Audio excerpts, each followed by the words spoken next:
U.S. President Donald Trump met the Chinese President Xi Jinping in Beijing, with the two leaders holding closed-door discussions focused on the bilateral ties, trade and Taiwan.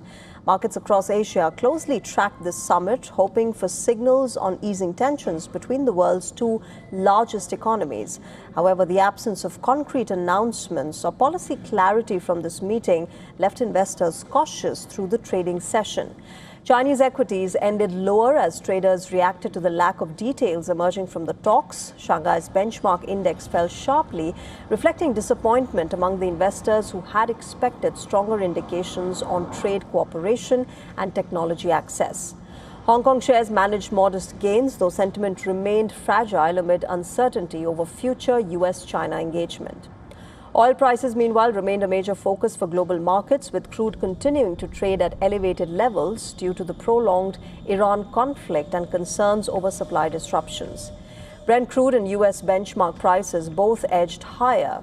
Brent trades around $105 a barrel, while U.S. oil stays above $100 per barrel.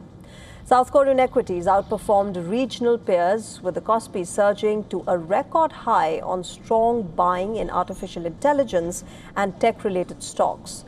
Japan's Nikkei, however, slipped after briefly touching a fresh intraday peak earlier in the session.